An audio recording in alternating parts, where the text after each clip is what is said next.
Hello, everybody, and welcome to another Proof Read. Here I'm going to be interviewing, amazingly, Peter, and I'm going to butcher your name, Wyetzner. Not even close. It's so good to see. Sorry, so close. Yeah, no, I'm Australian. I pronounce everything really badly. It's all the blood rushing to my head from being upside down. It's my fault entirely. So thank you so much for joining us, Peter. I really appreciate it. And this was one, I do apologize. It kind of, getting back to you and getting these things organized is always a funny business, especially when we're sort of both on different, we're not that far apart for time zones, but because my audience is usually American, I'm usually on a different sort of schedule than sort of late night here. But I really wanted to talk to you, and I really wanted to discuss everything with you, especially when I looked you up. And for those that don't know, Peter's a translator for Latin and Hebrew, has done translation of some books. You graduated from, I believe, was it Berkeley? Yeah. Did your PhD in history, ancient history, and I can't remember the other thing. If you help me out, ancient history and medieval history, was it? Well, no, mainly it was Roman history with a sort of a minor emphasis on ancient Jewish history. Right. Program is sort of interdisciplinary, so they like you to have a few different areas that you work on. Okay. Yeah, so it's sort of a history and kind of archaeology, if I'm reading right on Berkeley. A bit, yeah. I actually spent a summer in Israel working on a dig. Oh, fantastic. Okay. That's awesome. Yeah. So I've heard that is the most dug place on the face of the planet is around Israel, correct? Like it's got an incredible amount of archaeology sites around it. Is there any truth to that rumor, or Well, I don't think I've heard that, but I wouldn't be surprised because, you know, I mean, historically the population was concentrated in a relatively small area, right?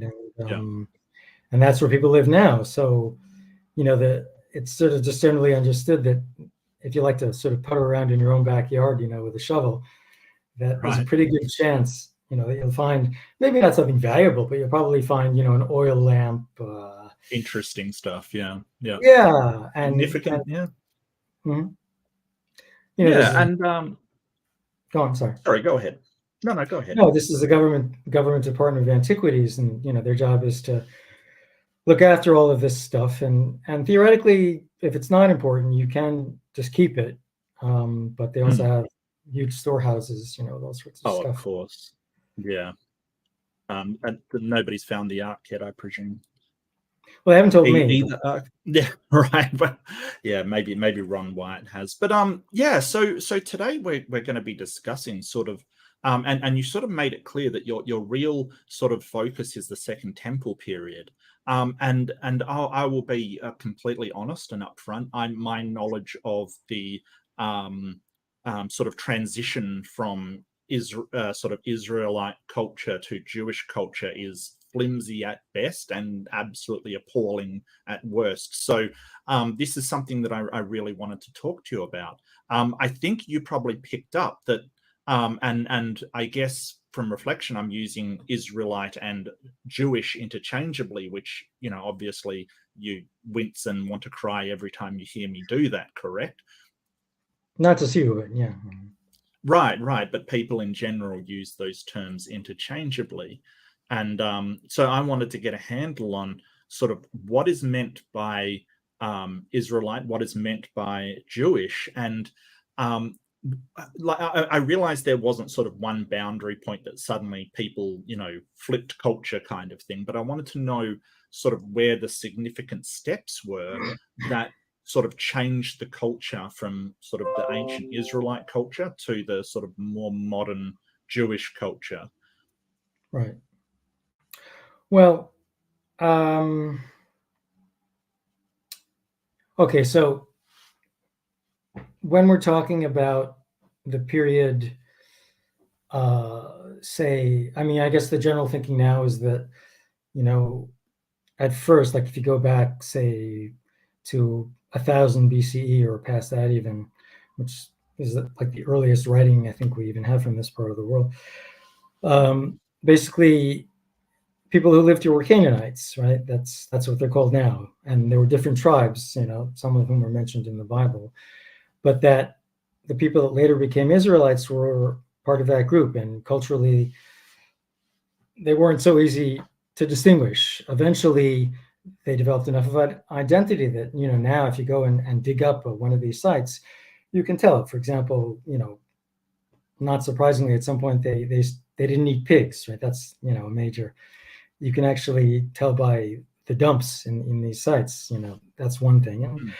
And of course their religious life changed, and, in the Bible was a lot of emphasis, right, on not worshiping these, as I guess you mentioned in one of your emails, not worshiping these other gods who are clearly part of the picture. And we have found in some sites, altars to more than one god. And but eventually, when Jerusalem became established as a center, it became the center for this one particular cult, to the point that even places, altars, the term in Hebrew is bama, which is a high place, that even those places were not meant to be used anymore, even though they were actually worshiping the same God as in Jerusalem. And so 3 times a year they were supposed to come, with their produce, right, and on 3 holidays, and have a pilgrimage. Sacrifice.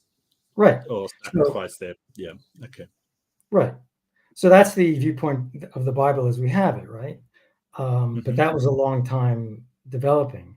I mean, the world that's described in the Bible is a world in which, even though in Genesis, right, they're shepherds, and nomads, right? By the time the Bible developed in the form we have it, it was a much more mixed society with farmers who own land, and the laws in the Bible, a lot of them are agricultural, and they reflect this kind of a settled community life.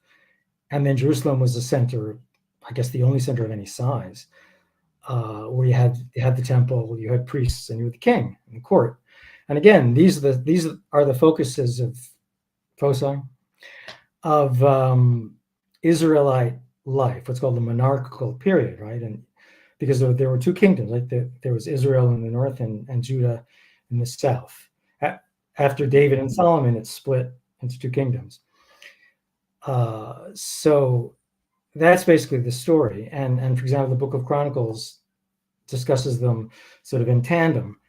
But clearly there are 2 dynasties going on at the same time.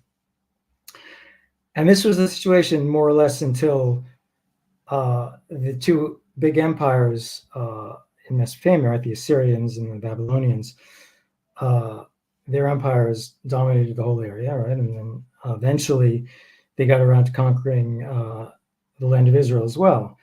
First, in the 8th century, the kingdom of Israel in the north, that's the 10 tribes, right? That's where the term, because of the 12, 10 of them were centered on that land, and the 2, Judah and Benjamin, in the south, where I am now, basically. Right, and that includes the Levites, Levi, and all of those tribes. The 10? Yeah. Yeah. Well, yes and no. Those tribes actually. Okay, so basically, there's one tribe, Levi, which includes the priests and the Levites, and they didn't have their own land because they were meant to be the religious and spiritual and even educational purveyors. So how did that come about? How did the Levites specifically get? Is it they were sort of just sort of landless from the start, or was there some event that sort of made them the priest class for this sort of tribal system? That's a good question, actually. I don't know if we know. Or we just don't know. Well, because we're looking at hindsight, right? Because by the time right. The 5 books of Moses were written, that's what they are. They're a priestly class, right? And they're described that way from the beginning. And their arrangements are different than all the other groups, even before, the whole story of the Exodus, right? And the idea that they started out and then arrived in the land and then divided it all up by tribe, right? The territory. And apparently that was not what actually happened, but, they are portrayed in the Bible as a landless ministering class. And once the temple was built, of course, that's where they're focused. Although even then, Yeah, right. So the first temple was built, I guess the current thinking is around 950 BCE, and lasted basically until it was destroyed by the invasion of the Babylonians in the early 6th century. At which And time was that Nebuchadnezzar that sort of swept through? Yeah. Okay. Yeah. And that's when things get really complicated, because of course the North had already been, the Assyrians had a policy of basically moving people around, right? Repopulating areas that they had conquered with people from other places. My understanding is that was done in a number of places within their empire. So by that point, there wasn't really an major Israelite presence, at least in the north. And then when the Judeans, at least their elites it was a slow process over the course of a number of decades, they were basically deported to Babylonia. And many of them never came back. And that was the sort of seed of the first diaspora Jewish community, which was in Babylonia and eventually produced the Talmud and a lot, but that was much, much later. But after the Babylonian, go on, sorry. Was Judea a city at that point? Like, did the Babylonians essentially sort of exile them out and take control of the city, or was this sort of a precursor to Judea actually being a city? Was it just the area? Well, Judea is the area surrounding Jerusalem, basically. And I don't know if you're aware of this, but there's a current ideological, let's put it this way. If you want to know in a broad way what side of right or left in Israel a person is now, then the question is whether there are basically three options, okay? Well, in English, you say West Bank generally, right? That's sort of a common, or you could say occupied territories, right? Which is also somewhat of an ideological issue. Right, yeah. But among Israelis, basically, they'll say the shtachim, which just means the areas, okay?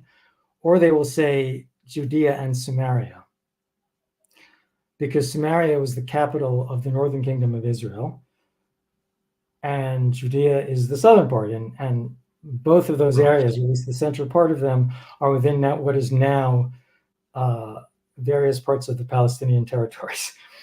Right. Except for Jerusalem itself, basically. Yes. Which is on the border. So it's very complicated over what exactly is Judea and what is not. In terms of the past, you mean? Yeah. Yeah. Well, so like I said, Jerusalem was definitely the focus of the people who came back from Babylonia. And there is reason to think that it wasn't necessarily, how should I put it? I mean, we're talking about a period of like 70 years, okay, when they were busy creating the next step in what we're talking about, Judaism broadly. And when they came back, the people they interacted with, some of them might have really just been Israelites, in the sense that they had been before. But at this point, that was no longer quite enough, I guess you could say, from the standpoint of the returnees, whose practices had now changed quite a bit.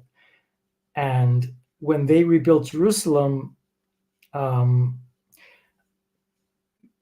it's a long story, but you know the term Samaritan? Well, from the New Testament. Samaritan, right? Yeah, sure. Yeah, right. Right. Samaritan, Right. So they still exist today as a sort of I don't know if they would describe themselves as a subgroup, but sort of a subculture kind of thing, or?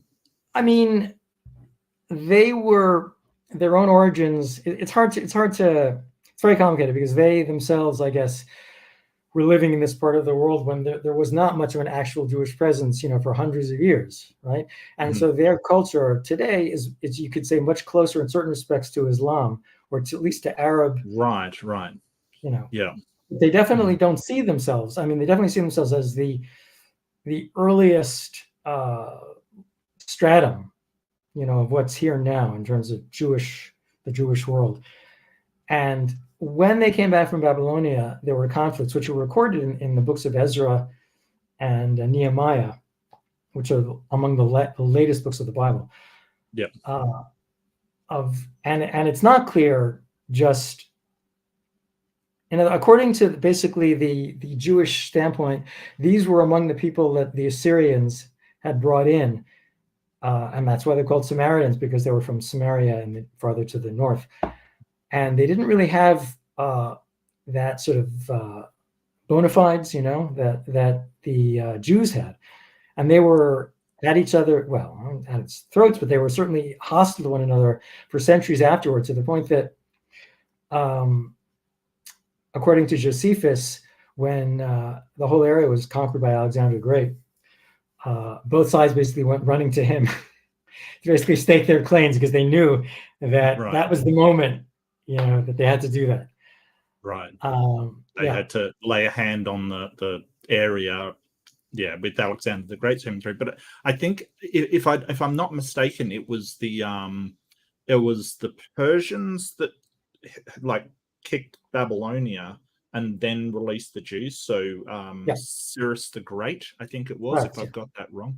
Cyrus the Great, So you've got a case of the Babylonians and Nebuchadnezzar coming through, and I do, from seeing some of the sort of prophecies in the Bible, they really hated Nebuchadnezzar in particular, but sort of I don't think is there as much about them being released from Babylonia by the Persians? Is that in the Bible? Because I don't recall seeing that. It's been a long time since I've read through it, but I don't recall that history being sort of put down. Well, okay, so that transition is reflected in the book of Daniel, because at the start there's a Babylonian king, right? Remember the whole thing about the dream and the writing on the wall, right? The reason that expression means what it does is because the whole idea is that Daniel interprets it to mean that this guy, I guess it's Belshazzar, is not going to be around for much longer. And right.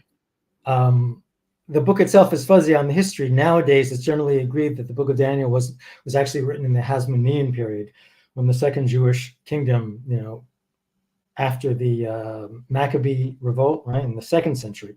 So how much they knew, the authors, about that period 400 years earlier, is debatable.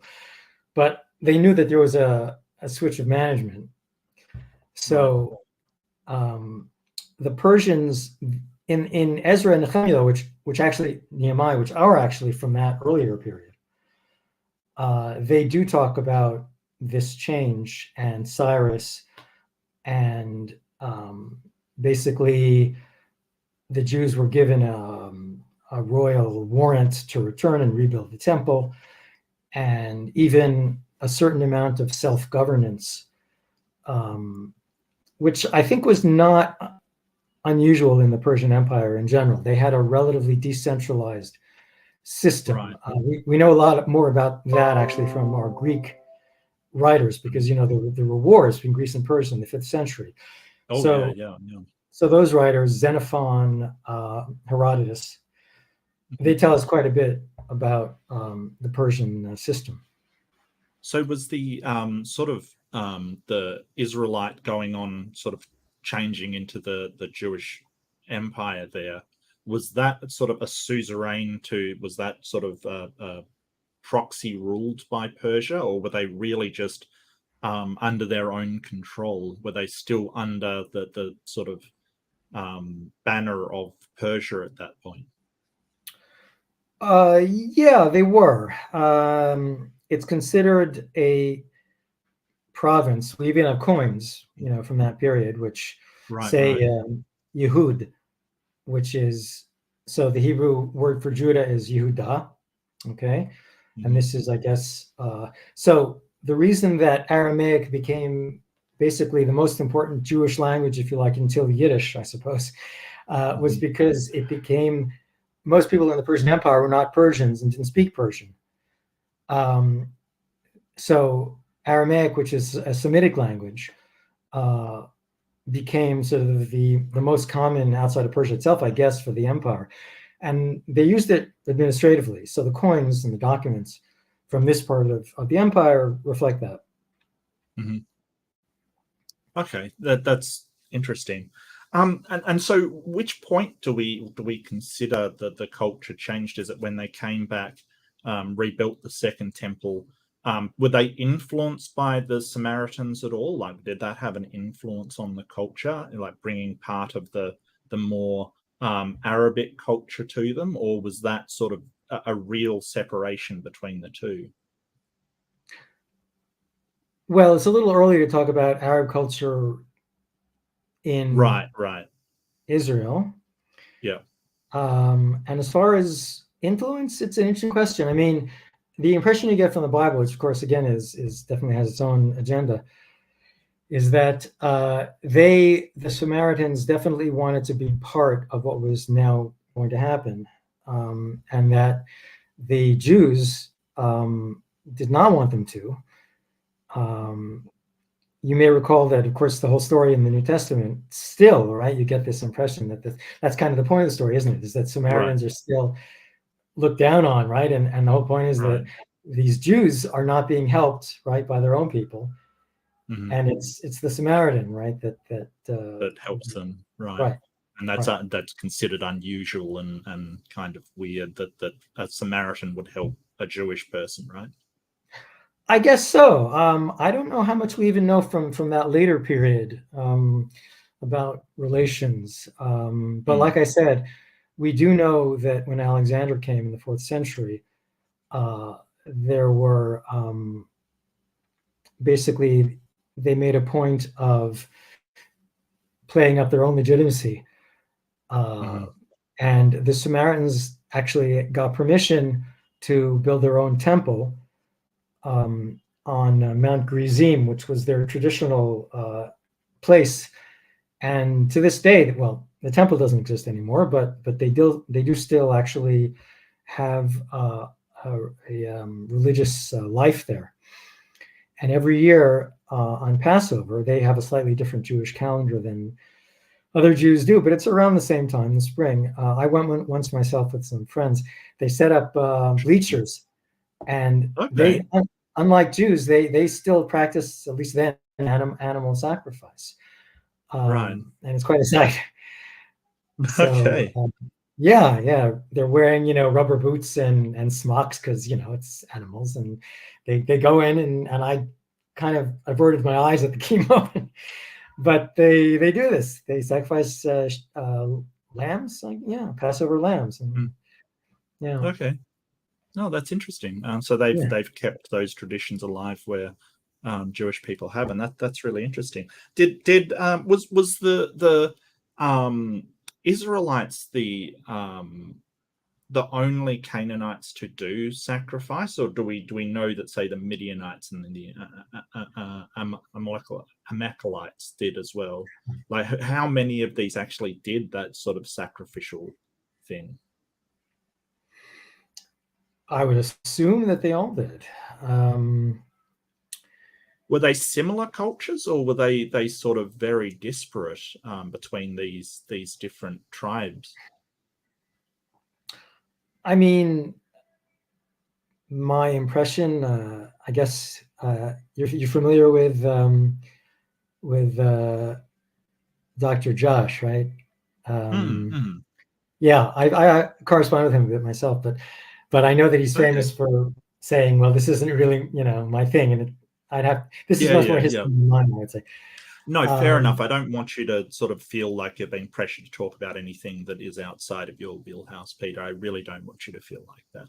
So if you'd rather not, that's fine. Please ignore any question I have, because I'm really fumbling around in the dark. I'm very aware that I'm fumbling around in the dark. So if you want to couch it with this isn't my area, I'm more than happy for you to do so. Like, I really don't want you to feel like you're putting yourself on a limb or anything like that. Well, I guess I interrupted where you were going before, in any case, about the what was happening under the Persians. So again, I think that consensus, and again, this is a good question for Josh, but I'm pretty sure that this is the consensus, that basically, at least the earliest parts of the Hebrew Bible had basically begun to form in Babylonia itself, because it was only then, and this of course happens in other cultures too, it was only then that there was a feeling that what we had is gone, right, and may not come back anytime soon, if ever. Right. So now we actually need to record these things. What are our traditions? That was around the 8th century BCE, is what you're saying. More like 6th. Okay. All right. Yeah. Because it's very tempting to go from what the Bible itself says in the book of Ezra, because the whole focus of the book of Ezra is called Ezra the scribe. That's his traditional, even in the book itself, actually. And his claim to fame, and he also, I believe, a priest, a Kohen, but his claim to fame is that he's like meant to be the first person who took a physical copy of the Torah and read it out loud in front of the people. And the book itself tends to, I think, describe this situation as, this book is the book we had before, and now that we've come back, we're going to basically dust it off and revive it. And the people who had been living in Babylonia had never heard it before because they were outside of the land. But, I think generally the feeling now is that, well, only now was there really a book in that sense, right? Like more or less of the form that it exists today, not the entire Bible by any means, but the Pentateuch, okay? And that this is what we're talking about in the book of Ezra, that now there was a physical book. And for a very long time in Jewish culture, actually writing itself was considered something sacred that would be limited to the sacred texts themselves. The word scripture, right, means writing, okay? As does the word Bible means book, right? So it was the book. And in fact, later Jewish literature, including the Talmud and basically up till the Middle Ages, was originally not written down because that was considered inappropriate. And eventually, when, for somewhat similar reasons, because Jews were being exiled, scattered, they felt the need to record these traditions. And now there are printed books, of course, but or CD. But at first, the idea of taking a quill and putting it on parchment, which is their paper, was really something very special, and only a scribe would do it. And Ezra was a scribe, and so that whole process is associated with him. So are you sort of saying that they didn't do any writings beside their holy text kind of thing? Like they didn't. I mean, I know that the Romans wrote down nearly everything kind of thing, from troop movements to grain and all kinds of mundane stuff. But are you sort of saying that the Jewish culture that was developing, they didn't see writing the same way?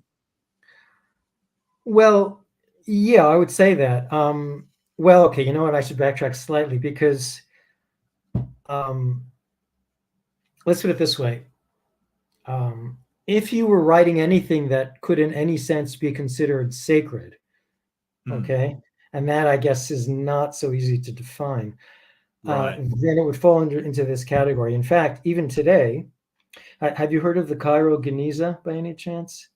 No. Could you explain that to me? Okay, so there's an old synagogue in Cairo, which is now, there are hardly any Jews left in Cairo, but there's an old synagogue there. And in the around the beginning of the 20th century, a British Jewish scholar went there because this synagogue had in it, like many in the past, a room called a geniza, which is where you would stick pieces of sacred texts that had been damaged or were falling apart. You weren't allowed to throw them out. Sort of a repair room. Yeah. Gotcha. Well, not even a repair room. No? They would just stay there. In other words, if like, have you ever seen a Torah scroll? You know, like the parchment. Yeah, the large cylinder tassels. Right. Yeah. Right. So it's a big roll, right? And it's the pieces are sewn together, and sometimes they rip, or they and the truth is that nowadays a big part of this actually is stuff that survived from the Holocaust, because they went out of their way, to destroy whatever they could get their hands on. Right. Yeah. Things that have survived even in partial form generally actually find their way to Israel. But in any case, traditionally, if you had bits and pieces like this, or a mezuzah, on the doorpost, things like that, rather than be thrown out, they would be put into a room like this. And in Cairo, they discovered that stuff had been chucked in this room for centuries. And it was a very valuable resource in the end, because there were things that no one even thought about or had forgotten about. So there's this tradition about sacred writings. A big exception to this is actually the Dead Sea Scrolls. Found in a cave on the Red Sea, wasn't it? The Dead Sea, near the Dead Sea. Yeah. So there was a community. You could more or less. So Josephus talks about three groups, right? Pharisees and Sadducees and Essenes. I don't think the Essenes are mentioned in the New Testament. The Pharisees and Sadducees definitely are. Yeah. But Josephus talks about them at length. And no one had any physical evidence of them until the 20th century, when Israeli archaeologists discovered this cave. And it's a place called Qumran, and they may not be 100% exactly the same people, but they're certainly more or less the same people, like the same community. Right. And they were living near the Dead Sea. They were very ascetic, right? They were basically, one of the big riddles is how they got enough water, because they were constantly having to bathe, and they were very big in ritualistic stuff and purification and yeah. And Josephus actually describes some of the rules that they had, and you had to be accepted into the group, basically. So it was, and what sets them apart from most Jews historically is that they actually wrote a lot of their own sacred texts. So not only in the Dead Sea Scrolls, we find, I believe, at least fragments from every book of the Hebrew Bible as we know it, because by then it really had been more or less codified in the way that it is now, including a few books actually from the Apocrypha, like I think the book of Enoch and some others. But there's also a lot of stuff that they wrote themselves. And the fact that they didn't have a problem, even though it is so close to sacred writing in the traditional sense, they did write it down and they did preserve it. So, but that's kind of the exception that proves the rule, I would say. But isn't the Dead Sea Scrolls the oldest copy we have of sort of the Old Testament Bible? It's the oldest copy we have of the books that we have copies of. I think the only complete text we have is Isaiah. At the Israel Museum in Jerusalem, there's something called the Shrine of the Book. You may have seen pictures. And the centerpiece of the reason it's called that is because the centerpiece of it is this scroll of Isaiah, which is actually pretty close textually to the version we have now, which is impressive. But you're right. Whatever texts, those are pretty much our oldest texts.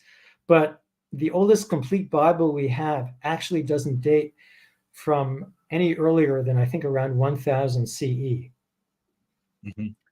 So quite late. I mean, considering it's called the Masoretic text. It's the same text we have today, basically, but we only have fragments from before that. Right. And so when Ezra the scribe copied these down, were they fragments at that point? Or, I mean, do we know if there were fragments, or is this sort of an oral tradition that had been passed down? Do we know if he was sort of bringing them together, or whether he was listening to people and just copying the stories down. That's a good question. I mean, that certainly was a process. There's a, have you heard the term documentary hypothesis? Sure. Yeah. Okay. So this was an idea which still exists in one form or another, but it began around the end of the 19th century in Germany, when scholars decided to apply to the Bible the same techniques that they were using to analyze the Iliad and the Odyssey, which were clearly compositions that had been sort of stitched together from different traditions. And they did that with the Bible as well. And that's why you had this idea of like basically 4 main traditions. And of course, the most famous example is in Genesis, right? Where you basically have 2 creation stories, one after the other, in Genesis 1 and then Genesis 2. Then you have the fact that one branch tends to refer to God as Adonai, and one refers to him as Elohim.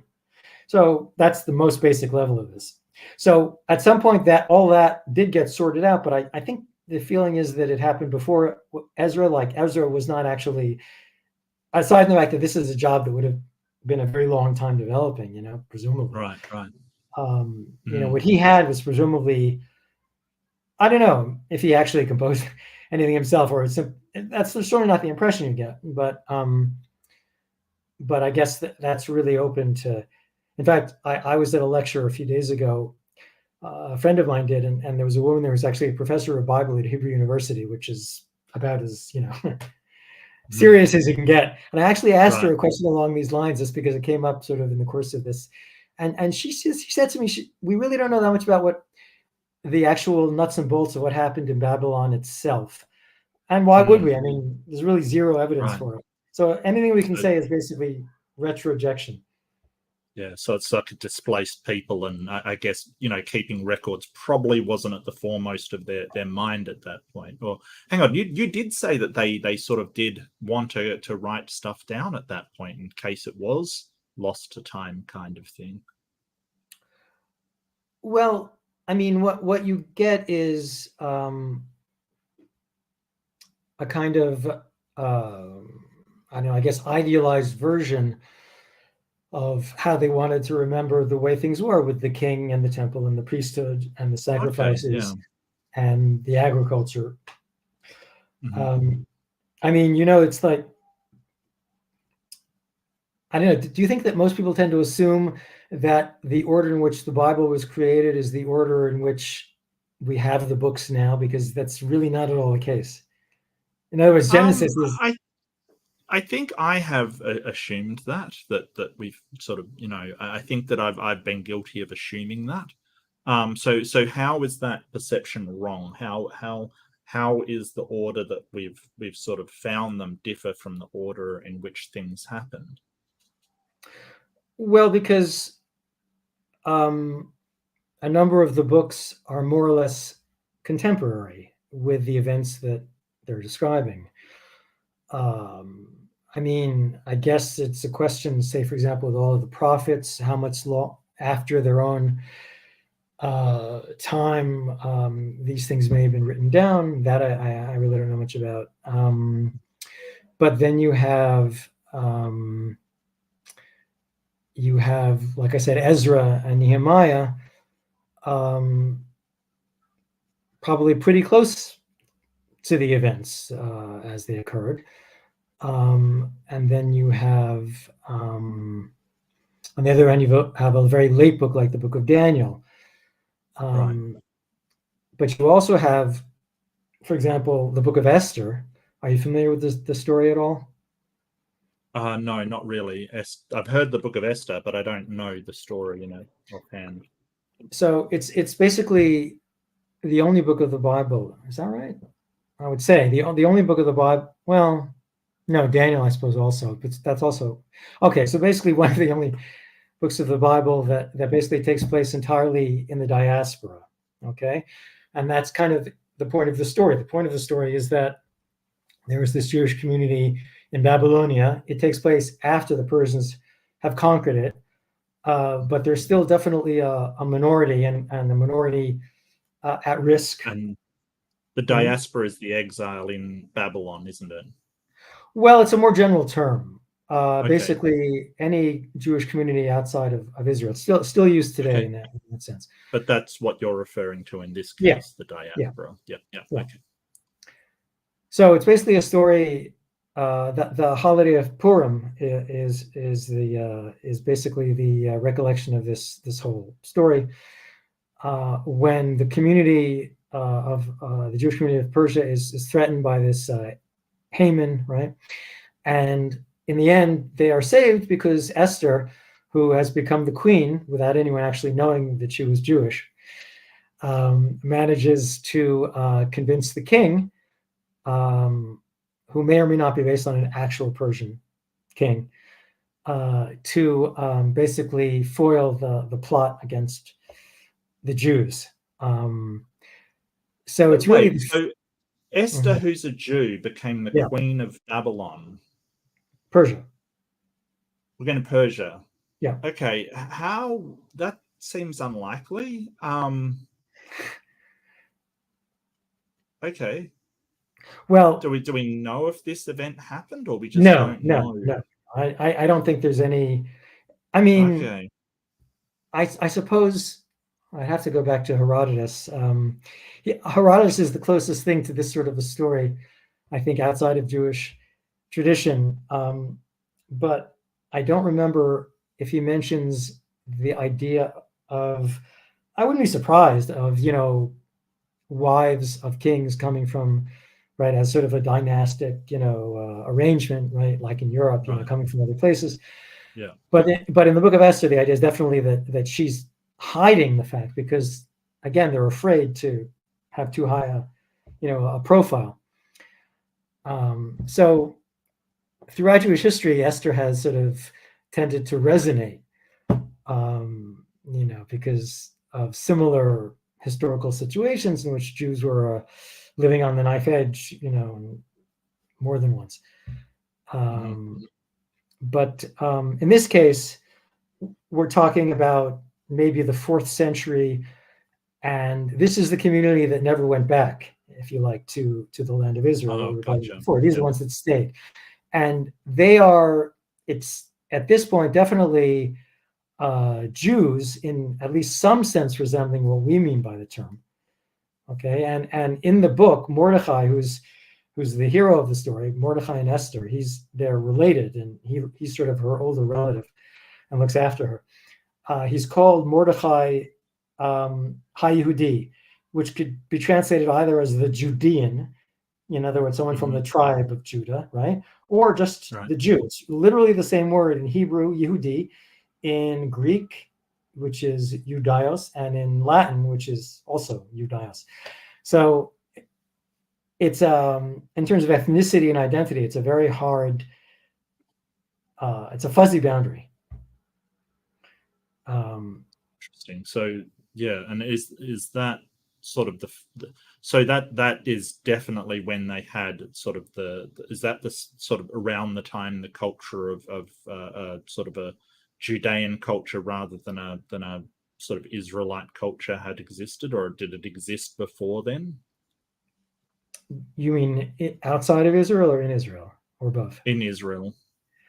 So, I mean, that story, of course, is a diaspora story, the story of Esther. But in Israel, like I said, if we start sort of with the whole idea of the book of Ezra, right, and the people come back and they rebuild the temple. So it's that in itself is a major divide between Judaism as it came to exist once this second temple, which is what we're talking about, was destroyed. Because even though a lot of the aspects that we today recognize as being Jewish, prayer as opposed to sacrifice, synagogues as opposed to a temple, priests as opposed to a king, being descended on your mother's side, whereas in the Bible it's clearly the father's side, being a more, if you like, urban rather than rural culture, all of these things, study as a form of, if you like, spiritual dedication. These all start to appear in the Second Temple period. And after all, the New Testament takes place at the very tail end, Second Temple period. Mm-hmm. And the people in that book, right, are clearly Jews. I mean, by anyone's name, Sure, yeah. So, yeah. And what happened after the Second Temple was rebuilt? So Alexander the Great comes rolling through with the Macedonians and sort of takes over. And I presume they would have been sort of a vassal to him now as he's taken over. Did they try and resist him, or did they just sort of throw their hands up and sort of go, please, obviously the Samaritans were saying, can we please be in charge of this land? And the sort of Jewish people were saying, hey, can we be in charge of this land? Did they actually resist him, or did they just let him deal with Persia kind of thing and sort of throw their hands up?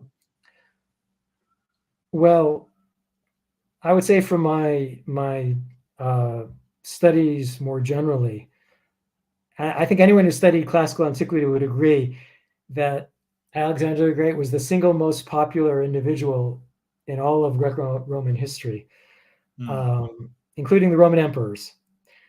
I mean, and the fact is that we have several biographies about him, but all but one, I think, were actually written hundreds of years after his death, which just goes to show that he was still an object of fascination. And he's actually portrayed very positively in Jewish tradition, to the point that even to this day, you will have Jews. I don't know if you're familiar with the practice, but Jews outside of Israel tend to have a Hebrew name and a sort of a secular name, if you like. Sometimes the same. If they're like David, then that's probably just their name. Sure. Yeah. But in my case, for example, I have the worst Jewish name because it's a Christian name. Well, I have a Christian name as well, in fairness. Even though Mark is derived from Marcus, and Marcus means sanctified to Mars, the god of war. So I don't know how that's a Christian name, but apparently it is. So I buck that wherever I can, Peter. I feel for you. I really do. So what is your Jewish name, if you don't mind me asking? My Jewish name it's a little hard to pronounce. It's Tzvi, which is an animal, actually. Tzvi. That's awesome. It's a male deer, stag, I guess. Okay. Yeah. Stag. Yeah, sure. Yeah, it's a not unusual name. Anyway, the reason I mention it is that there are Jews today whose Hebrew name is Alexander. Right. Okay. Even though, of course, it's a Greek name, and Yeah, of course. Yeah. But that's how popular he was, right? So he turns up in the Talmud again hundreds of years later, in fact, I don't know if you've seen it, but if you haven't, you might want to look it up. There's a wonderful mosaic.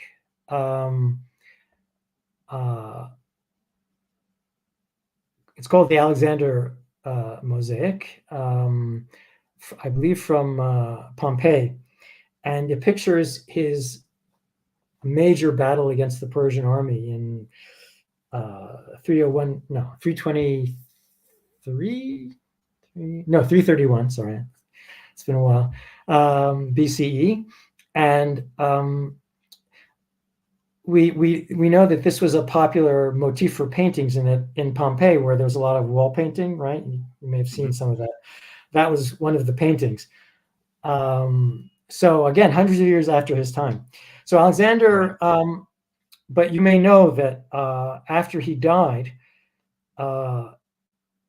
he was sort of the John F. Kennedy of the ancient world, right? He died very young, and there was a lot of speculation after that about what he would have done if he had lived.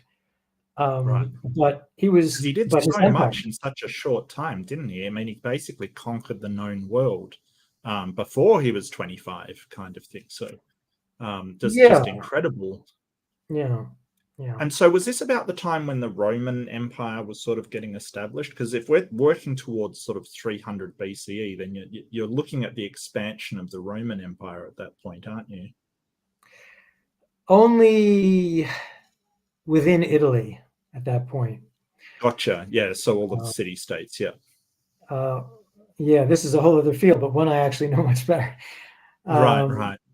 But Rome was a small town at the very edge of an Etruscan empire. And then over the course of centuries, it gradually created treaty alliances with the towns around it. And then starting already in the 6th century, but mainly in the centuries afterward, it had a series of wars with the Carthaginians, right, who were actually Semitic people from North Africa, right? That they were related to the right. And then after that, they got involved in the Greek world. So that started to happen later in the 3rd century. So it was really the descendants of, well, not literally descendants, but the successors of Alexander, right? The Hellenistic kings who had to deal with that. And over the course of about, let's say, 150 years, basically pretty much all of the Hellenistic world either became directly under the control of Rome or indirectly. So for example, up to this point, were the Hellenistic Empire still in charge of Judea and the surrounds during this time, like up until Rome sort of pushed and conquered those territories, or was there a sort of gap in between the Greek world conquering Judea and the Romans coming? No, I wouldn't say there was a gap. So basically, there were 3 big Hellenistic kingdoms. There was in Greece itself, there was one. There was one in Egypt. You probably know they were the Ptolemies, right? Yep. And then in basically between the Nile Delta, more or less north as far as including what would today be Lebanon and into Syria. And then farther east as well was what's called the Seleucid kingdom. Right. So Ptolemy and Seleucus were 2 of Alexander's generals. And there was a period of about 30 years where a bunch of I had to learn all this when I was in graduate school. I'm sorry. No, it's fine. It's fine. This is just the very basic, for about 30 years, these guys and a whole bunch of others fought each other. As you said, they were strictly Macedonian and not Greek, right? And of course, there's a relationship. And even today, I gather this is a political issue with Macedonia and Greece. But Greece, of course, didn't have kings, right? Athens, they were city-states, but Macedonia definitely did. So the political culture of Macedonia, where you had hereditary kings, sort of found its way into the Middle East. So the Ptolemies were more or less pretty much a continuous line, right? From parents to children, often brothers and sisters marrying each other, because that's what pharaohs did, right? And that was Cleopatra. Was part of that line. Yeah. But she was actually the one we talk about. The Elizabeth Taylor one was actually Cleopatra the 7th, because it was a common name in the family. Right. And as people often say, she was apparently the first in her family to learn Egyptian. Because Alexandria, right, which was not built by Alexander but named after him, was on the coast, right? It still is. And it was really a Greek city. Egyptians didn't even live there, as far as I know. I'm not sure they were even allowed to live there. But it was a Greek-speaking city which had much more. It was sort of facing outward to the Mediterranean, right, and not really inland. Of course, there were still millions of actual native Egyptians, and they continued to speak Egyptian and worship Egyptian gods. And the culture gradually changed as a sort of a mixture between Greek and Egyptian developed. Well, I thought the Great Library at Alexandria was burnt to the ground by Alexander the Great. No, it did not exist until after this. Yeah. I think there's actually 2. So people tend to blame it on the Romans, although, as I understand it, there may have been some damage, but it was really much later on. Okay. I think even in the Byzantine period that Okay. it Well, disappeared. I'm obviously completely wrong about that. I prepared myself to be wrong about almost everything, so that's fine. But so you've got a Ptolemaic dynasty in Egypt, and you've got the Romans moving in, obviously, because Cleopatra, and Mark Antony, he moved in, and they were sort of subsumed. So, what was the state of Judea at that point underneath the Ptolemaics or the Seleucids? That's an excellent question. So, or both? Did they swap? Did they trade it? They like did. A trading card. Okay, all right. Well, broadly speaking, but then again, a lot of these territories, they were abutting each other, right? Basically where the Sinai is now, and there was the boundary would shift a lot. So for the first 100 years or so after Alexander, it was the Ptolemies, and we actually don't know that much about that period because we don't have a lot of documents. Right. And there are sometimes papyri, which, papyrus is a tough material and survives well in desert, buried in sand. So that's how we have all this kind of stuff from Egypt that we do, right? And, a lot of New Testament stuff, and of course, including all of these Gospels and all that other stuff. So we do have some documents. Also, the Ptolemaic administration was famous for its bureaucracy. So in Alexandria, there were archives. And for example, this is, again, something I know about from my other hat, if you like. There was a man who claimed that he was Greek, and he was living basically as a janitor in an Egyptian temple in the middle of the country. And he kept writing letters to Alexandria because he said, these guys I'm a Greek. These guys are beating me up. Apparently, he had gotten the daughter of the priest pregnant. She was like 14 years old. And like they beat him up, and he's writing these letters to Alexandria. And not only did they save them, because we have them today, but they wrote back. And whenever a new response would come into a correspondence in the archive, they would basically, it's papyrus. It's this thick material. They would paste the new entry. They would like cut and paste literally, and you get this roll of a correspondence, like a meta text kind of a thing, right? And we have some of these, and this is one of them. But we don't have a lot specifically from the Jews of this period. So this is scandal in 300 BC kind of thing. Well, that has nothing to do with Jews, but yeah, more like two, right. It's fascinating. I believe his name is, if you want to look it up, I think his name is Apollonius. It's one of my favorite things that I learned in graduate school. Yeah, I read those letters. So anyway, so the Ptolemaic period does seem to have been pretty quiet internally. We know that they had this big bureaucracy. They had tax assessors,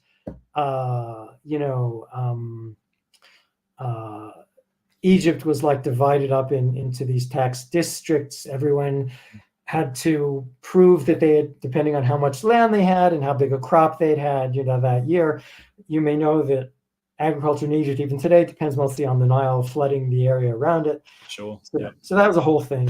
Anyway, they also sent these people into the land of Israel, to Judea, and but again, after about 100 years, one of the Seleucid kings managed to conquer the area from the Ptolemies, and the first that's about 200 BCE. Mm-hmm. We know something about that. The first few decades after that were again pretty quiet, which is interesting because the whole Jewish tradition surrounding Hanukkah, which is where we're sort of heading toward in this story, the Judah Maccabee, right? This whole thing is predicated on the whole idea of this culture clash between the Greeks and the Jews, right? And yet, for 100 years under these Ptolemies, who are Greeks, who are pagans, right, things seem to have managed pretty well. For another 40 years under the Seleucids, again, Greeks and pagans, again, no one particularly tried to convert anyone. That did change. And when it changed, then, the whole ideological viewpoint changed with it, right? And we have literature from that period, right? Most famously, the books of the Maccabees, which of course are not in the Hebrew Bible, right? They are in some of the other Bibles, right? Apocrypha. So those tell the story of this whole thing, especially First and Second Maccabees, and these were written by Jews. That's absolutely clear. And in fact, written a little later on, once you now had again a Jewish kingdom, this Hasmonean kingdom. So there was basically. Sorry, go on. Well, I was just saying, when you said conversion attempts, so do you mean the Seleucids were trying to convert the Jews, or were you talking about something else? So I would say no. But what did happen is that the temple, this is the second temple, right? Yep. Was basically taken over by, depending on how you interpret what we're told, some sort of a Greek, or maybe some sort of a combined, do you know the word syncretism? Vaguely, yeah, sort of an amalgamation of things that work in combination with one another. So basically, it's possible that the occupying force of the Seleucids, because after all, they were not based in Greece; they were based in Syria. That those people themselves were Aramaic speakers. They may have worshipped Baal. They may have worshipped a Mesopotamian deity, probably more likely. Was Baal still rocking around at this point? Not in Judea, I would say, but maybe in other places, or at least a variation. There were lots of syncretistic cults, as in Egypt, for example, sort of very interesting amalgamations of Egyptian imagery and God concepts with Greek ones. And the same thing happened in Mesopotamia. That's a really interesting story. Like there were old temples, Mesopotamian temples, that were basically managed to work in aspects of Greek, or at least the royalty, if not maybe specific Greek gods. I don't know about that. But anyway, so this sort of thing could also have been happened. It hadn't happened until then in Jerusalem, at least so we can see. And the truth of the matter is that you definitely get the impression from Josephus, for example, that with the Romans as well, that the Jews were very protective and very concerned about this specific issue, and that foreigners were only allowed even to approach the temple to a certain point. And that when they passed that point, as Roman soldiers sometimes did, because Jerusalem was garrisoned for a time by Romans. This is later on, of course, but there was the source of a lot of conflict.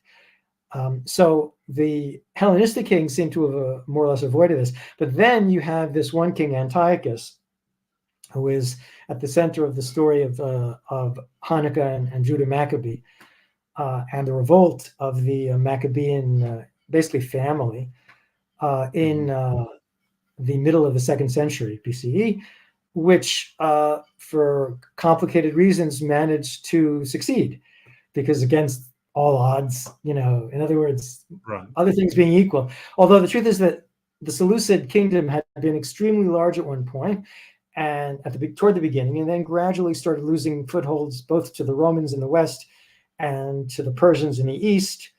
There was a new. So were they overextended, sort of weakened, and this revolt? Yeah, like all good revolts. Yeah, I mean, at the wrong time. It wasn't like, how should I put this?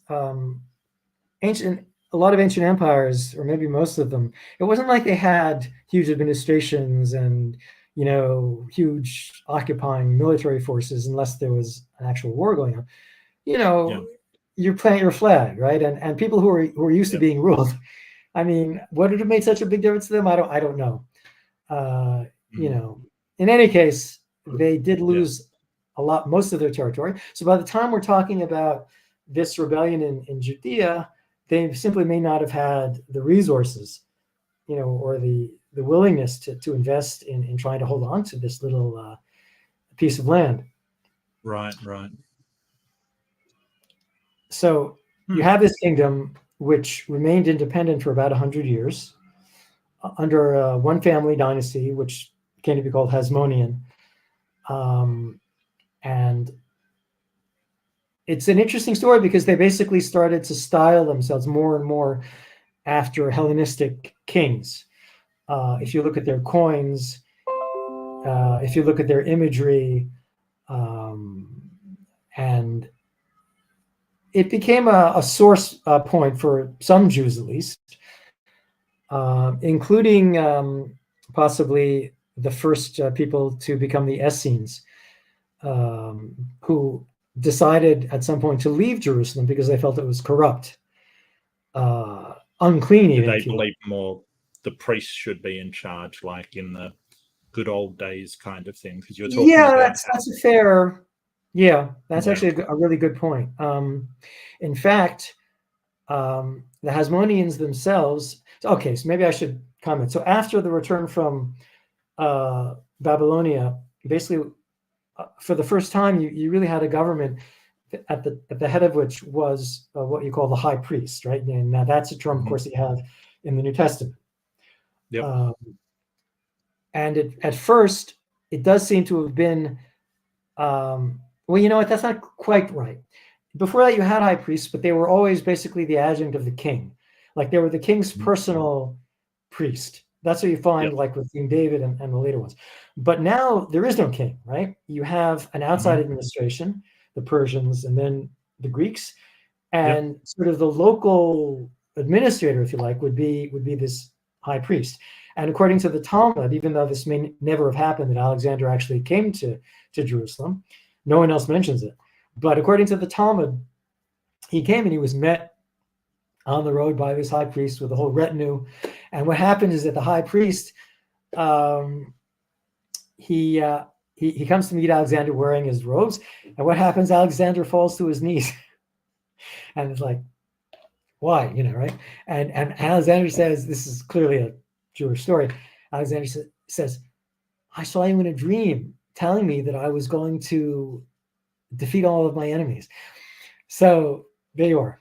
So, So that's sort of them, it's sort of getting themselves into the mythology of Alexander that's running rampant at the time, right? Because if you want some credibility and there's a guy who's 20-something conquering the world, you want part of that mythology, right? Yeah. He was the golden boy, you know? Right. Oh, that's interesting. That's fascinating. So they ruled themselves for 100 years under kings rather than priests, and then so they started out right. So they were priests, but they weren't part of the high priestly family, right. And that had actually already started to fall apart because the Seleucid kings had basically started to appoint whoever they wanted to that post, which was also something that really pissed off a lot of the Jews. Right. As you can imagine. So then you have the Hasmoneans, who also don't, strictly speaking, have that pedigree, although they certainly represented themselves as the saviors, if you like. I don't want to weigh that too heavily, but you know, of the people. And of course, they rededicated the temple. The word Hanukkah actually refers to this. It means dedication. And then they and their literature, like the Book of Daniel, there's also, I don't know if you've heard of the Book of Jubilees, that also comes from this period. Josephus, we don't have his own sources, right, for the most part, except for the Bible, of course. But he apparently also had some stuff written during that time that presumably he took from. So you do get a sense from Josephus as well about their position, how important it was to them to have the loyalty of the people. There's even some question in later Jewish sources as to whether they were friendlier to the Pharisees or the Sadducees. Because after all, both sides would have wanted to have a good relationship with the monarchy. Right. But in the end, they have a pretty bad reputation, I would say, in Jewish sources. And as you so I guess we mentioned this before. So basically, in the first century, they lost control of the kingdom to the Romans. And Pompey the Great, the general. No, I'm not familiar with. Okay, well, whatever. He was basically he was the one that lost the civil war to Julius Caesar in the end, more or less. Right. So important. So he actually headed the army that came to this part of the world, and then, of course, they decided to, rather than rule the area directly, and not just here, but in a bunch of local areas in the Middle East, they decided to appoint a king who would basically rule in their stead, which is, of course, how you get Herod the Great. Right. And was he part of the hegemonian sort of dynasty, or was he just somebody else from a family, like a notable family? Right. Okay. So basically, that's an interesting story in terms of what we've just been talking about, because there's one of the groups you find mentioned in the Bible is Edom, right? You have Moab and you have Edom. Mm-hmm. Okay, whatever. So those people still existed, and of course by then, Moabites and the Edomites. Edomites. Okay, yep, gotcha. At least under that name, they're Idumeans, which is basically the same name. And Herod's father came from that group, and the Hasmoneans, in a pretty big departure from previous and subsequent Jewish practice, decided to forcibly convert a lot of the people who were now living within the borders of the Hasmonean kingdom, including these Idumeans. And bearing in mind, of course, that this included circumcision, which, so Herod was actually a descendant of those people. But for whatever reason, of course, I guess they probably didn't want to be Jews. And in either case, the Jews didn't much want them either. It was mutual. And so Herod was never really fully accepted as a Jew, although he did one thing which made him extremely popular, which was that he actually rebuilt the Second Temple. In other words, the remains that exist today, including the Western Wall, right, are not from the period from the return from Babylonia in the 6th century. They're from Herod's time in the 1st century BCE. Wait, so when was the Second Temple destroyed? In 70 CE. So that was destroyed by the Romans. Right. Romans destroyed the Second Temple. Yeah, gotcha. Right. And so he rebuilt the Second Temple, but it wasn't actually the Second Temple. He built a new temple. Is that what you're sort of getting at? Yes, but people don't call it a third temple because the second one was not, strictly speaking, destroyed. It was demolished, if you like, under peaceful circumstances. Okay. Yeah.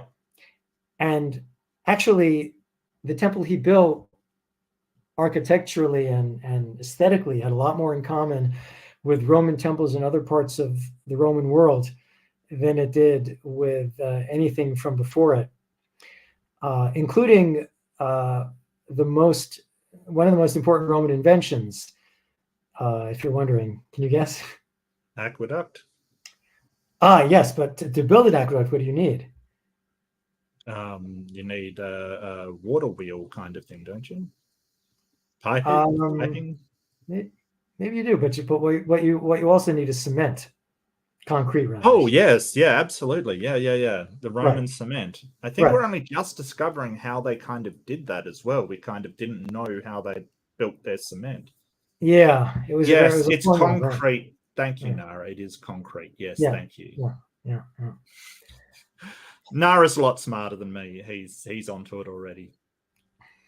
So the second temple, Herod's temple, I should say, was built like these temples. And if you go today, what you can take a tour where you go through these tunnels underneath the structure where the Al-Aqsa Mosque is, right?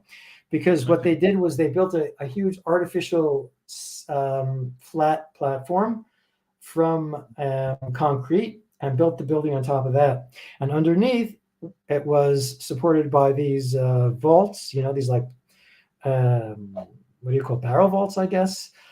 Buttresses And, kind of thing? Arching buttresses? Is that yeah, what except they're like in 4 dimensions, because they're Oh, supporting. okay, yeah. And you can walk, basically they create passageways, right, between one and the next. And you can go there, and the entrance is actually, if you've seen pictures of the Western Wall, there's a big plaza in front of it. And right next to that is the entranceway to these tunnels where you can hire someone to give you a tour. And it's fascinating. So that whole thing was built in a Roman style.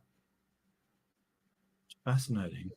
I'm gonna show Western Wall Tunnel. I just want to get a picture for people to show them because that's interesting. So the sort of give me 1 second, I will get organized. But this temple is still there, is that right? No. No. So what happened to this temple?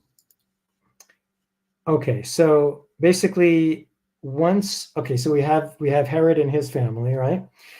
Yep. And after let me think, I want to say around 10 CE, the system of having no, wait a minute, is that right? I think that's right. Anyway, Herod's family continued to be rulers in the area, which is why you have the Herod in the New Testament. He's not actually, he's a king, but he's not the king of Judea. But he was one of Herod's family members. But instead of relying on one of these right, that's the entrance. Instead of relying on one of these kings, they decided to appoint, turn Judea into a Roman province, and appoint a governor to control it directly. And that's where you get people like Pontius Pilate, who was not the first, but he was maybe the most notorious. And as you may know, even outside of the New Testament, there are criticisms. So we know mainly about this period from Josephus, right, who was alive during this period, and in fact participated in the rebellion that broke out against the Romans in the year 66. This was when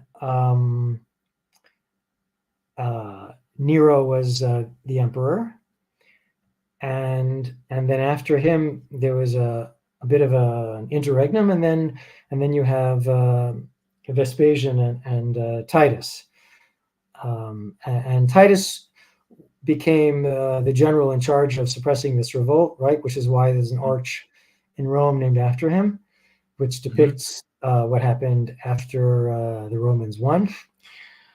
So basically, Josephus narrates it. He himself was a general for a period during this war, but after the war was over, he moved to Rome and became a historian and wrote several. Josephus?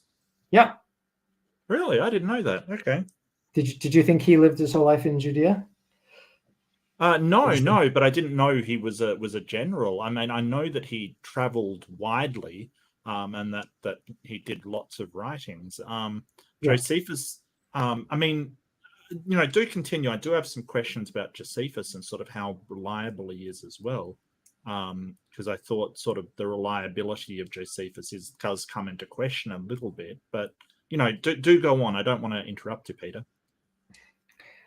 Okay. Anyway, so the war lasted for about 7 years, I guess, altogether, and there were holdouts. You may have heard of Masada. That was a holdout. It had been a palace of Herod's built on a mountaintop in the Judean desert. Even today, not the easiest place to get to. And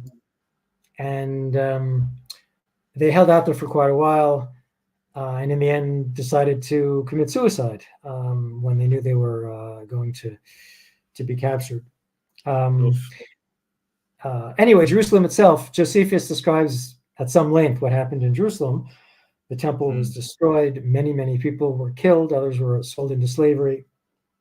So that was by Titus during the rebellion, as part of crush the rebellion. And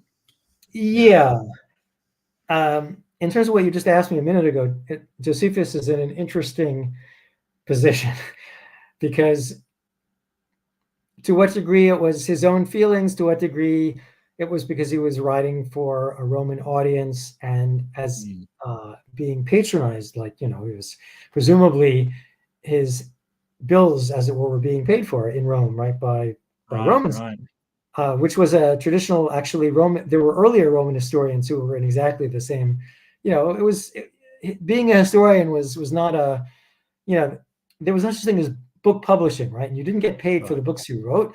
If you were going to get paid, it would have to be the way a painter, or someone like Michelangelo, right? You had commission to do history, kind of thing. Yeah. Right. So Josephus, on the one hand, he definitely wants to portray himself as coming from a proud people, with a great history and culture, morality, and so forth. On the other hand, when it comes to the war, he doesn't exactly portray it as a good idea.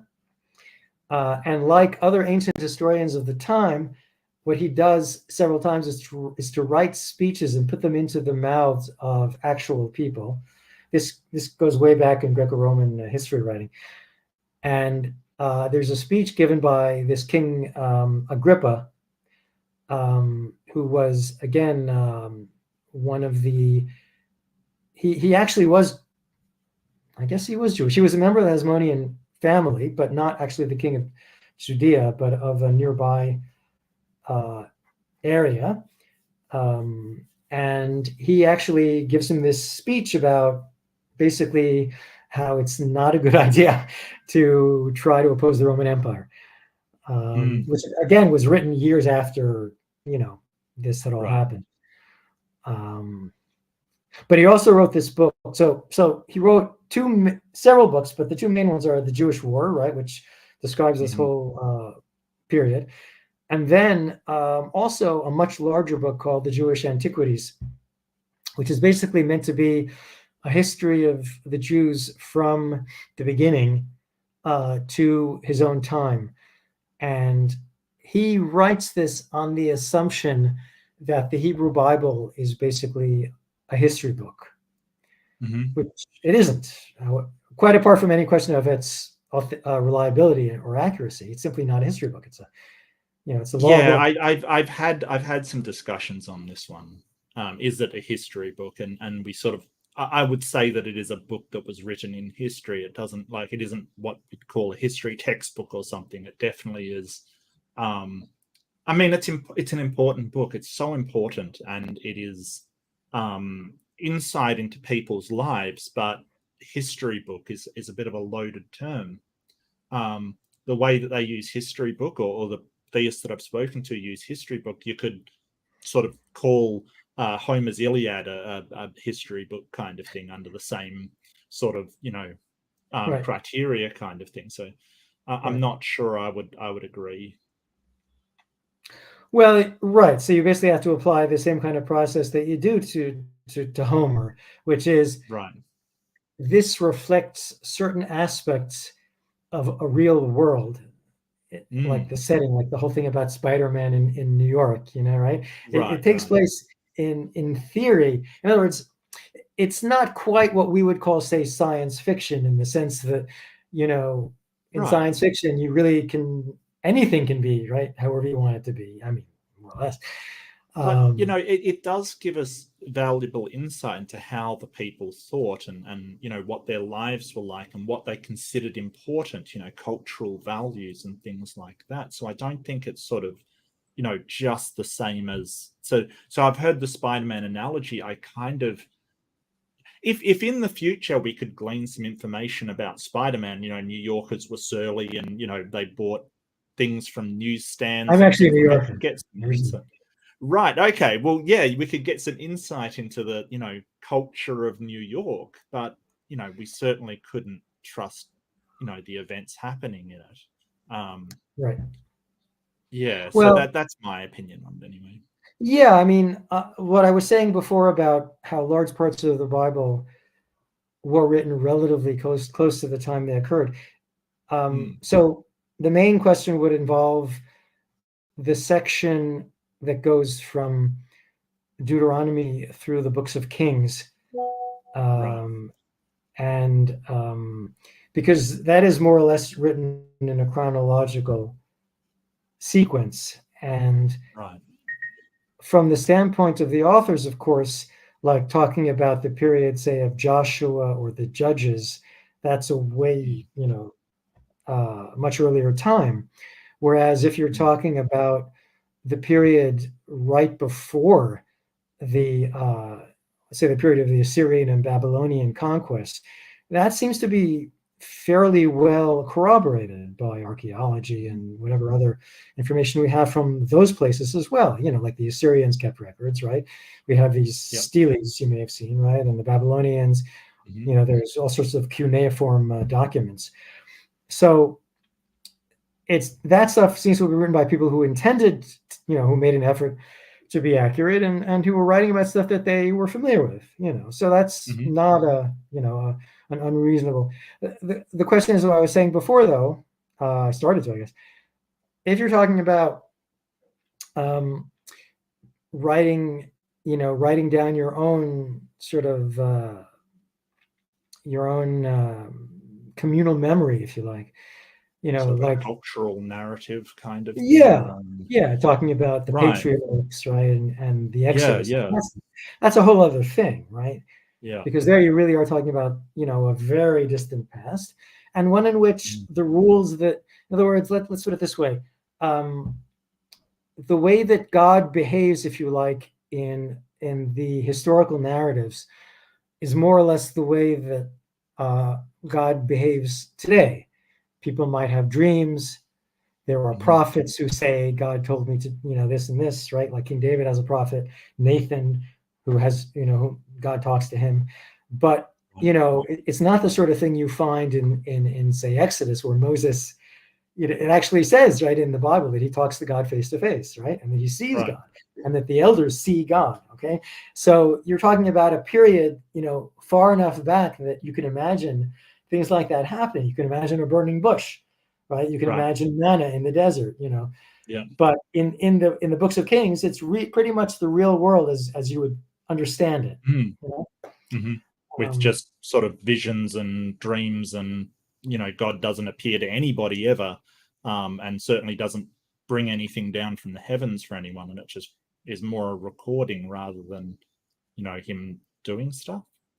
Yeah, I would say there might be some exceptions, but I would say that's generally the picture. I don't know if you want to talk about this, but I think I suggested it. I was going to say that, unless did we finish with our sort of a general survey, or is? No, that's fine. Go on to whatever you want. I'm absolutely fascinated. We'd gotten up to the second temple destruction by Titus. The rebellion. If you want to change subjects, I'm more than happy to. It's been an hour and a half, so I do have a couple of questions here. So we can probably sort of look at maybe making this the next topic. We can set up another one if you want, because this has been absolutely fascinating. I mean, I do realize we just covered sort of about 1,000 years of history kind of thing. So, yeah, that I know there's so much more, but it's only once I talk to somebody that really knows what they're talking about, how little I know about this kind of stuff and how much I rely on sort of, people like Pat Lowinger and stuff, to tell me what's going on, and Dr. Josh, of course, so I'm finding it fascinating. But yeah, please do go on. Well, I would say as far as the survey goes, basically the end of what's considered ancient Jewish history in Judea is the Bar Kokhba rebellion, which happened about 60 years, bit more, after the destruction of the temple. Because even though people often think this, because there is such a strong ideological connection or identity connection between the temple and the people, that people tend to assume that once the temple was destroyed, everyone sort of packed up and got on the next train out. But of course, that did not happen. Despite the blow to the country, there were still lots of communities in the country. In fact, the beginnings of what we would call rabbinic Judaism, the first people that we would actually call rabbis, and the beginnings of their texts, the Talmud and the precursors of it, really start in the decades right after the destruction of the temple. Not in Jerusalem, but in the country. So that's still a very important period. But after the second rebellion in the 130s, you do really find much more of a sort of a general depopulation of the country, and just the numbers go way down. And that's when you start to really find, I mean, even by then, there were already Jewish communities in other places. You may know that Paul, for example, right? I think, is it that he corresponds with them, or he mentioned, there are people he knows who live in Rome, Jews he knows that live in Rome. I know that much. I remember that much. And of course, he writes to communities, and he visits, right, Jewish communities in all sorts of places, right, in Asia Minor, where he himself was from, right?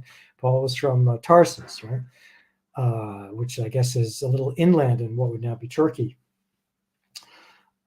So there was, by that time, by the time of the New Testament, a very big community outside of the land. But by the 2nd century CE, basically, we see more or less the end of any large-scale Jewish settlement in the land itself, and the beginning of a basically diaspora-centered community.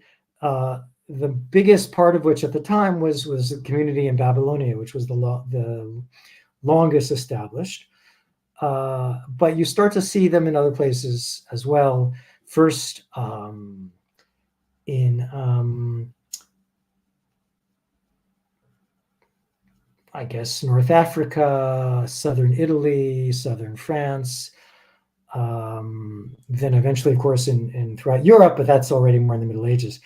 So that's basically, so Israeli historians, when they write for a general audience as opposed to writing for an academic one, their books tend to end around that time, because Jewish identity in Israel is much more centered around the Jewish presence in Israel than it is about, say, Jews living in a village in Poland, or even in North Africa or Spain, or those are whole other stories, of course. But whereas Jews living outside of Israel tend to be, I would say, as interested, if not more, because they are themselves diaspora Jews, right? At how Jews lived, and how they managed, and what sort of challenges they had, what their intellectual and cultural life was like in other places, and there's lots of really interesting stories there to be had. So as you said, that's another story. But maybe that's a good place to stop. No problem. Thank you so much, Peter. I've got a couple of questions, if you just indulge me a few minutes longer.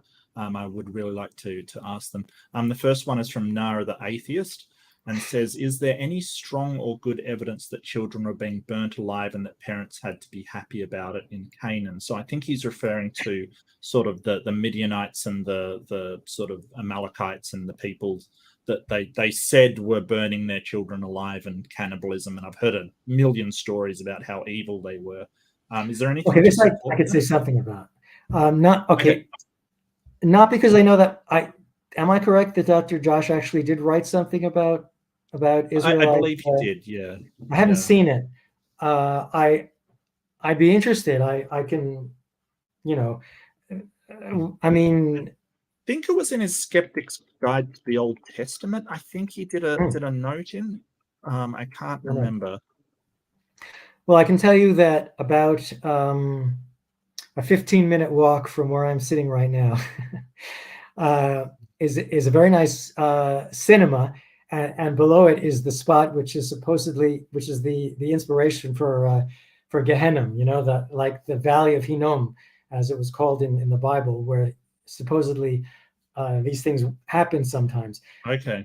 So how often I really don't know anything about it. But as far as what you said before, this is also something that really irks me, if you like, when I hear some of these folks talking about how the Canaanites, right, were evil, and why were they evil? Well, first of all, because they were pagans, right? What did that mean that they were pagans? It meant that they sacrificed their children, and presumably that they had inappropriate sexual practices, and all of that, right? So, okay, I actually was a few days ago looking up something about this, and I discovered something interesting which I hadn't known about. And it seems that a lot of the attitude within the fundamentalist community about the sexual stuff has to do with the idea that mostly what we have from the Canaanites is some of their religious hymns. We don't have much else. And in those hymns, as in Greek, as in, like, for example, the Homer, right, you have gods doing stuff that people would not be allowed to do, like having relationships with each other and all that. So it seems like they're sort of extrapolating from that. As far, on the other hand, we do have in the Bible, of course, prohibitions, right? And then that raises the question about how much. Okay, to be fair, it does say in Leviticus, don't do these things. These are the things that those guys do. And then there's this whole list of, different forms of relations within the family, basically, right? Incest. Okay, so there is that. Now, but we don't really have anything from the other side. Right. And history is often written by the winners in any situation. I mean, or at least they did die out, if you like, or got absorbed, and long before, right? So we don't really know about that. But I will say that as far as the child sacrifice thing goes, there's a couple of references in the Torah. It says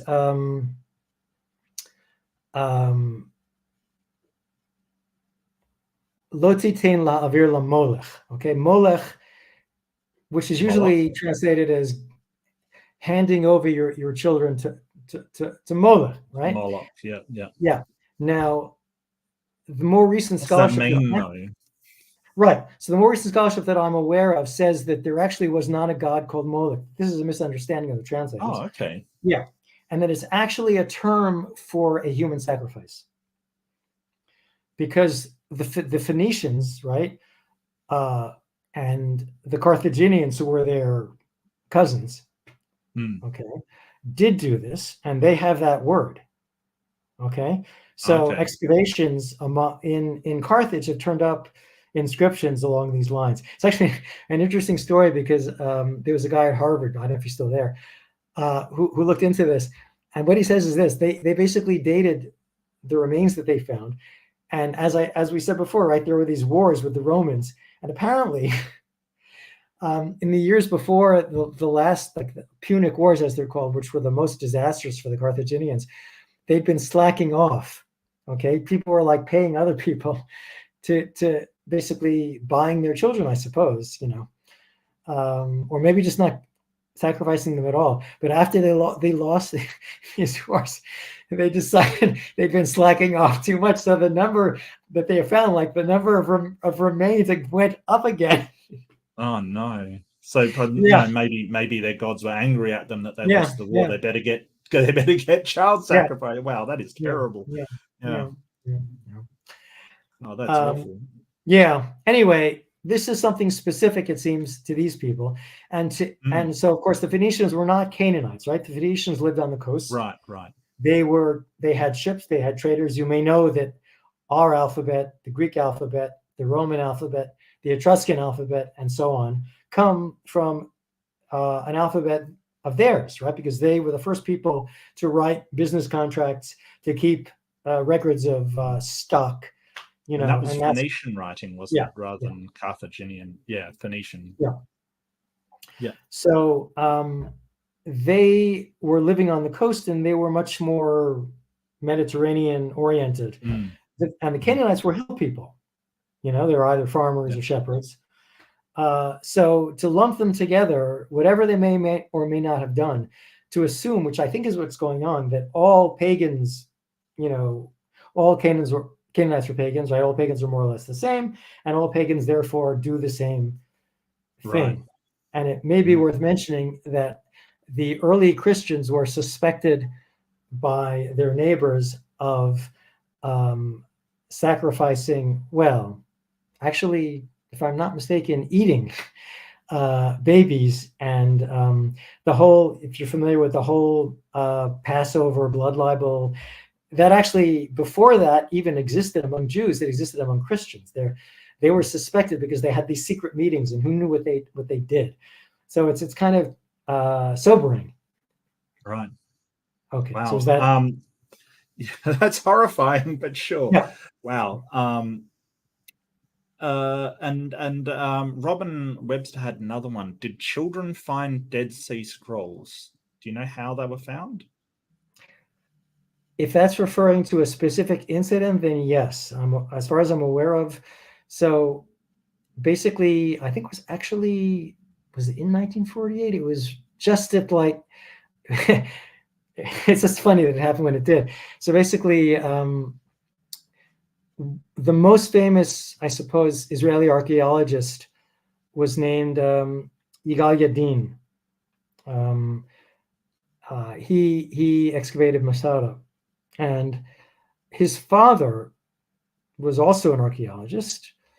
And I believe it was him who benefited from. So basically, there was like a boy with his flock there's a lot of caves. This is just like, I don't know, maybe a couple of miles away from the Dead Sea. It's a pretty barren area. And I think he was chasing a goat or something. And he stumbled across this cave, and he saw there was stuff in there, and he alerted people, and they brought it out, and they realized, of course, that it could be worth a lot of money, you know. And the thing of it is that there were other caves in the area. I believe that not all the stuff was found in one cave. And as a result, and because of where it was located, and because of the fact that it was in 1948, a lot of the material wound up in the hands of the Jordanian archaeological authorities, and some of it eventually wound up, basically who could get to it first and pay for it, wound up with the Israelis. And then a lot of it found its way to the U.S. Maybe the Jordanians sent it to the U.S. It's a complicated story. There's been a bunch written about it if you're interested, though. But I think that's, and they weren't all found at the same time either, of course. You know, it was a process. Right. And even now there are, you know, it's only been because of modern technology like CAT scans, they've actually been able to, you know, because just imagine the stuff was wound up into a tight roll. If you try to open it up, you know, a lot of it's going to disintegrate. So they had that problem, but now I think they've been able to basically X-ray and then digitally reconstruct a lot of material that until then they couldn't do. That's amazing. Yeah, that's absolutely amazing. Well, I only had two questions, but I want to really thank you, Pat. I don't want to take up too much of your time, but this was fantastic, and I've got like 3 pages of notes that I'll go back over. But Yeah, that's interesting. I feel like I'm a lot more enlightened about sort of the difference between the old tribes of Canaan, Israelites, and modern Judeans, or Judeans under the Roman rule. So I feel very grateful that you've come and shared like a breadth of knowledge with. Like I said, we quickly went through 1,000 years, and that's just amazing. I feel like I've got so many more questions, but I don't want to burden everybody with too much information. There was a lot in there, and I'll certainly rewatch this and go over everything you've said. I didn't realize that Herod was sort of from a different sort of. I thought he was Israelite, and I didn't realize he was from a different the Edomites. I didn't realize that.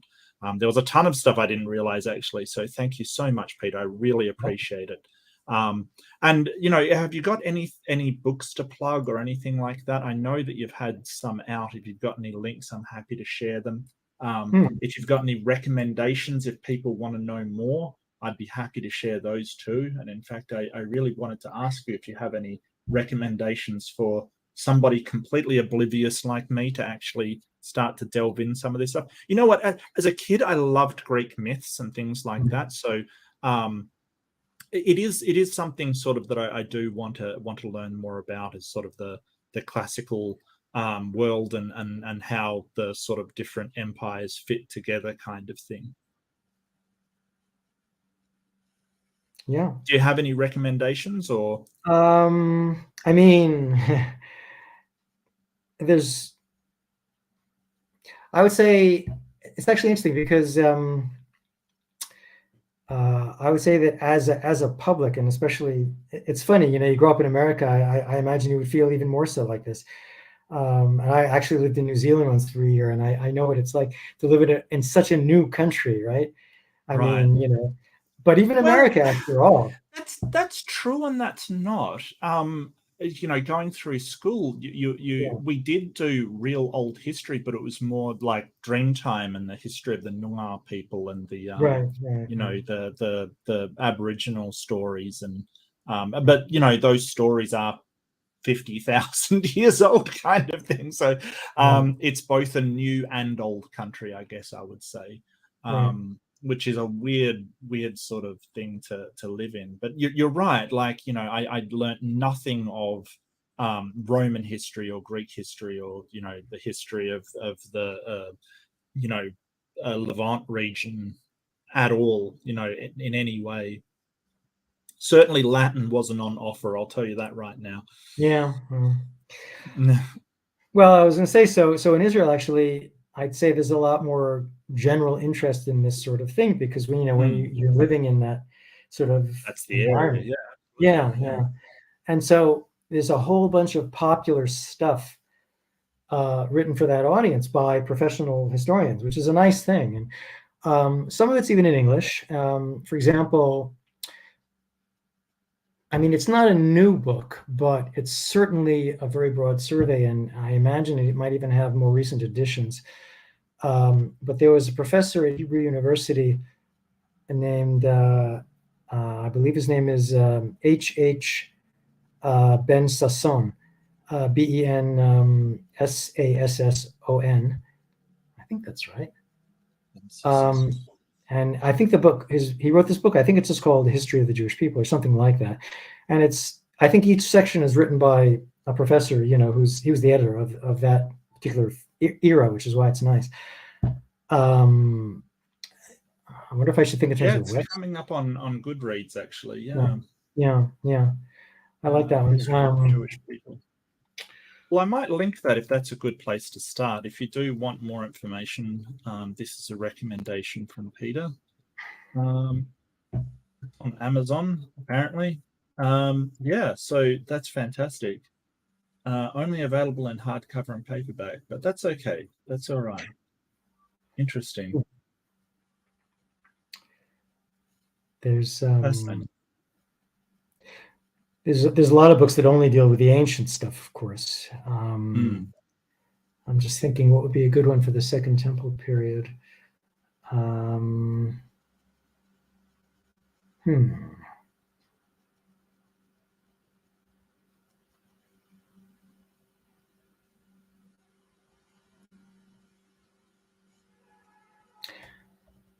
I can't really think of anything specific to that. There is a great. Okay. Sorry, if go you're ahead. interested, about the Hellenistic world more generally, sort of a magnum opus, which was written not that long ago when I was still in school by this British professor named Peter Green, who's an expert in Hellenistic history, and it has sections about the history, the art, the literature, and I'm sure that's still in print because it's, like I said, it's relatively recent. And I'm sure there's sections about the stuff that we were talking about. But there must also be, I just can't think offhand of a good general Hellenistic Age, a short history, also on Amazon, and that does have a Kindle version, which I do like Kindle, so I might grab that. There's a couple of places if people want to start. That's really what I wanted to give to people, just a couple of places to start if they are interested and they do want to learn more. And you have been an absolute wealth of information, Peter. I want to thank you so much, and for bearing with me as I sort of organize this stuff. I'm very new to YouTube as well. I have no idea what I'm doing. I make that clear on a number of but I hope you've enjoyed our time. It's been a fantastic conversation. Again, I want to thank you so much. I also want to thank all of my subscribers, all of the people that contribute to the channel. Do give a like and subscribe for Peter, if nothing else, because you've been amazing. And I'm more than happy. I'd love to set up another thing on some stuff, because I feel like you could talk about this for hours. And I do apologize; it is getting a little late.